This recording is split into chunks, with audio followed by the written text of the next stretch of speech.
Hello दोस्तों, स्वागत है आप लोगों का हमारे चैनल एसएससी ड्रीम हिस्ट्री पर। दोस्तों, आज आपके एसएससी सीजीएल एग्जाम के 23 सितंबर के सेकंड शिफ्ट का एग्जाम खत्म हो चुका है।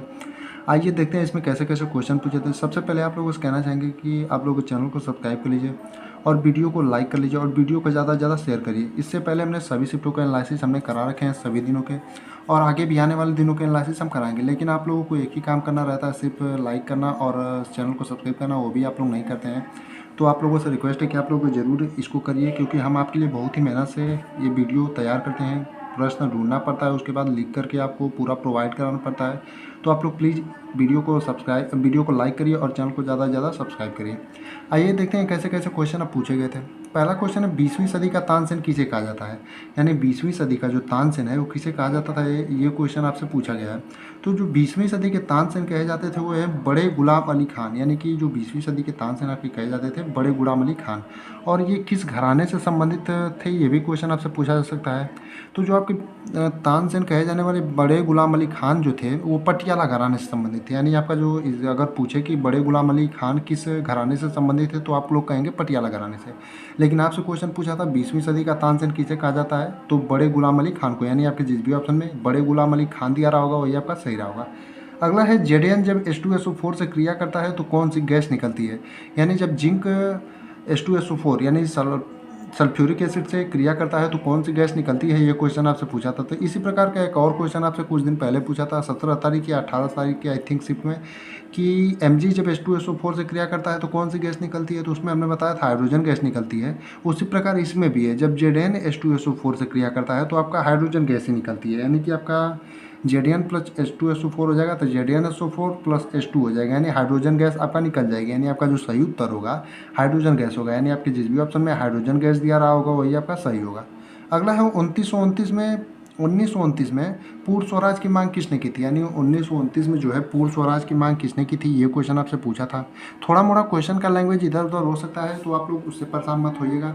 तो जो आपका 1929 में पूर्ण स्वराज की मांग की थी वो किसने किया था, तो पीटी नेहरू यानी पंडित जवाहरलाल नेहरू ने। यानी आपका जो सही उत्तर होगा पीटी नेहरू यानी पंडित जवाहरलाल नेहरू होगा। यानी आपके जिस भी ऑप्शन में पंडित जवाहरलाल नेहरू दिया रहा होगा वही आपका सही होगा।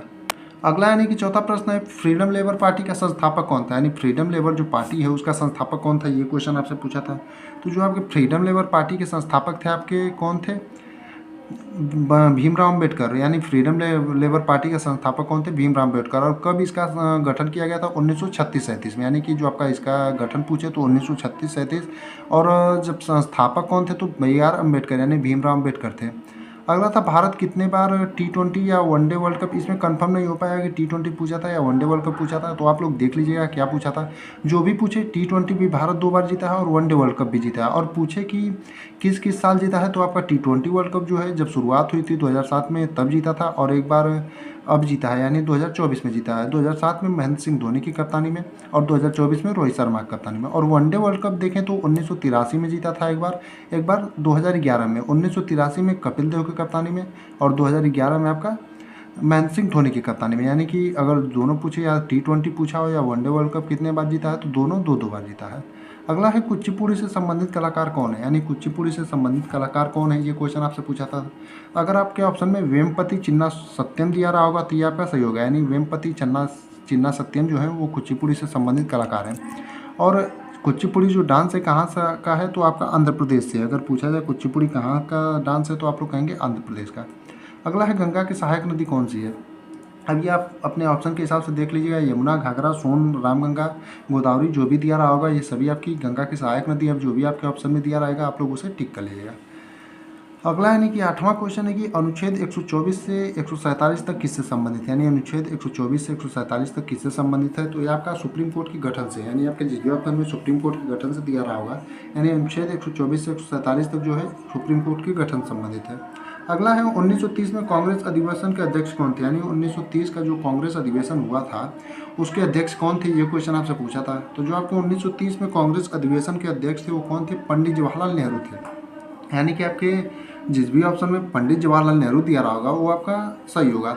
यदि बात करें हम 1930 के कांग्रेस अधिवेशन की और 1929 में पूर्ण स्वराज की मांग की, तो दोनों की एक ही है। देखते हैं पंडित जवाहरलाल नेहरू, क्योंकि पूर्ण स्वराज की जो मांग है 31 दिसंबर 1928 को हुई थी, उसी के अगले दिन 1929 को हुई थी और उसी के अगले दिन 1930 आपका आ गया। तो 1930 में कांग्रेस अधिवेशन के अध्यक्ष कौन थे? पीटी नेहरू। यानी दोनों क्वेश्चन एक ही से आपस में कनेक्टेड है। अगला है सिस्टमा नेचर, यानी सिस्टमा नेचर बुक के लेखक कौन है? यानी सिस्टमा नेचर जो बुक है उसके लेखक कौन है? तो आपके जो सिस्टमा नेचर बुक के लेखक है कॉर्लेनियस है। यानी आपका जो सही उत्तर होगा कॉर्लेनियस है। बाकी आप लोग देख लीजिएगा क्या दिया था क्वेश्चन। थोड़ा मोड़ा लैंग्वेज हमने पहले भी बोला था कि थोड़ा मोड़ा इधर उधर हो सकता है। एक क्वेश्चन आपसे पूछा था अटल पेंशन योजना किससे संबंधित है? तो जो आपके अटल पेंशन योजना है वो किससे संबंधित है? तो असंगठित क्षेत्र से जुड़े हैं। यानी जो असंगठित क्षेत्र आपके जिस भी ऑप्शन में दिया रहा होगा वही आपका सही उत्तर होगा। यानी अटल पेंशन योजना जो है संबंधित है असंगठित क्षेत्र से जुड़े हुए से। एक क्वेश्चन आप लोग देख लीजिएगा आया था कि नहीं आया था, शायद हमें लगता है आया था इसलिए हमने नोट डाउन किया है। इसका आंसर अभी नहीं आता है। अगर आया था तो आप लोग कमेंट में जरूर बताइएगा कि आर्टिकल 51 का संबंध है। यानी आर्टिकल 51 जो है उसका संबंध किससे है? ये क्वेश्चन आप लोग जरूर बताइएगा कमेंट में कि आया था कि नहीं आया था। बाकी इसमें जितने क्वेश्चन मिले थे हमने उनका एनालिसिस करा दिया है। बाकी आपका जो भी क्वेश्चन बचे हैं उनका हमने कहा था शाम को एक मिक्सअप वीडियो बनाएंगे और तीनों शिफ्टों का आपको क्वेश्चन बताएंगे।